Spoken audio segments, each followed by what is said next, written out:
Bueno, en esencia lo que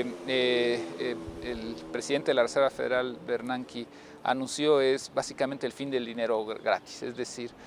lo que se ve es de que esta inyección de capitales que estaba haciendo por alrededor de 85,000 millones de dólares mensuales para comprar bonos y con esto inyectarle liquidez al sistema financiero norteamericano, pues ha llegado a su fin en el sentido de que no es tanto porque exista el crecimiento suficiente en Estados Unidos para decir ya no es necesario. Me parece que esta inyección de liquidez estaba generando ya incentivos perversos en el sistema financiero. Lamentablemente no se reactivó la economía y se generó el empleo en Estados Unidos con el vigor suficiente, y me parece que esto es justamente lo que acabó generando una reacción adversa ante este anuncio. Me parece que tanto inversionistas como algunos analistas ven que esta medida, al implementarse, lo que terminaría generando es profundizar la época de bajo crecimiento de Estados Unidos y quizás también profundizar la recesión que se vive en la Unión Europea. En el caso mexicano el problema es de que si bien nuestra economía funciona mejor en términos relativos que la de la Unión Europea, por ejemplo, y en ritmos bajos pero positivos, el punto es que en la parte financiera dependemos netamente de los capitales extranjeros. En la cuestión bursátil,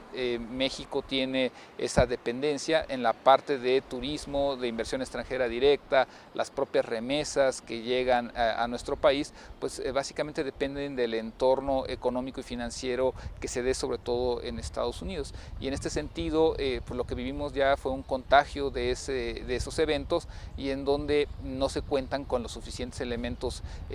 fiscales, monetarios o de actividad económica en general que puedan contrarrestar esa oleada cuando se da. Y esto fundamentalmente se pudo observar en la depreciación del tipo de cambio, que en el peor momento de lo que hemos visto hasta ahorita llegó alrededor de 13.50,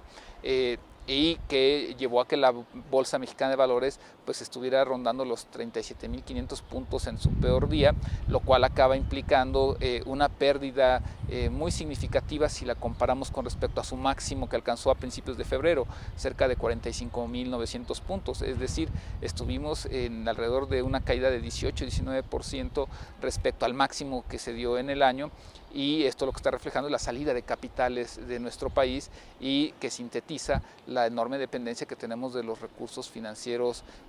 foráneos. A mí me parece que Banco de México se va a mantener dentro del mandato legal que tiene, es decir, en primera instancia tratar de tener controlada la inflación, en segunda mantener con cierta estabilidad el tipo de cambio. Yo creo que mientras esté alrededor de entre los 13-13.50, Banco de México no hará una mayor intervención, porque sabe que esta volatilidad es externa y que existe un gran vaivén, y que en un momento dado no vale la pena comprometer demasiado las reservas para defenderlo en un nivel inferior, en una paridad más baja. Entonces yo creo que de momento se va a mantener expectante de, y porque también creo que está esperando que esto sea coyuntural. En la parte de estabilidad del sistema financiero, que también es parte de lo que debe de hacer, creo que es mantener la vigilancia del sistema financiero, del sistema bancario, un poco para garantizar de que no exista un incremento en el riesgo de lo que hay alrededor del sistema financiero, y propiamente me parece que se mantendrán en este escenario. Propiamente, al no tener un mandato legal que le obligue a impulsar el crecimiento económico, pues la vigilancia de estas variables financieras será a lo que se abocará, y creo que no se siente incómodo con un tipo de cambio que ronde entre 13 y 13.50, y que de igual manera ya se vio, si la inflación ronda alrededor del 4,5%, tampoco le causa mucho problema, en el sentido de que me parece que sabe que si da esa holgura, pues, y no restringe o no aplica políticas monetarias restrictivas, pues en esencia no afectará la de por sí ya moderada ruta de crecimiento económico que tenemos. Si nosotros observamos los documentos de política económica presentados hacia fines del año pasado, que son los criterios de política económica, en donde ya hay cierta influencia del gobierno actual,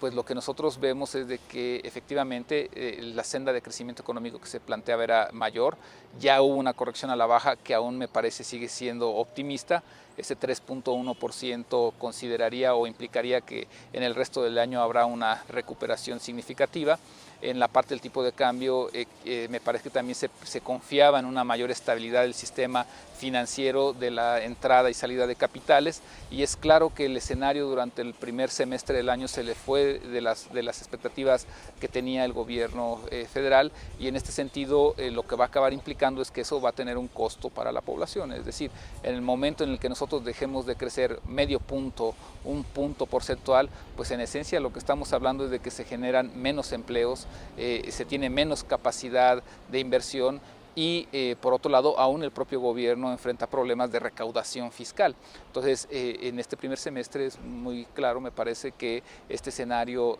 adverso se le planteó al gobierno, y por eso han hecho correcciones, y en un momento dado lo que sí debe generar es que para el presupuesto que ya se tiene que estar elaborando, tiene que empezarse a plantear, será necesario hacer una revisión de si con el modelo económico que se tiene será suficiente para poder generar ese crecimiento de 5 o 6% que necesitamos. Digamos que si nosotros revisamos la cuestión bursátil,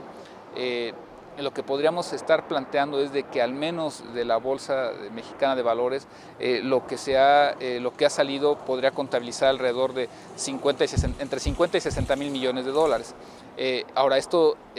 no necesariamente es de que se haya salido del país, aunque el tipo de cambio así lo estaría reflejando, que hay una cantidad importante de recursos que salió de la bolsa, que salió de la compra de deuda que existió en meses previos, y que de manera inmediata reaccionó ante esta mayor incertidumbre. Parte de ellos han regresado en los últimos días, pero justamente es este juego perverso de volatilidad y especulación que se desata cuando las perspectivas hacia el futuro por parte del que planteó la Reserva Federal pues ya no son de que se seguirá teniendo este marco de apoyo, de inyección de liquidez y de dinero relativamente barato que existía para el sistema financiero.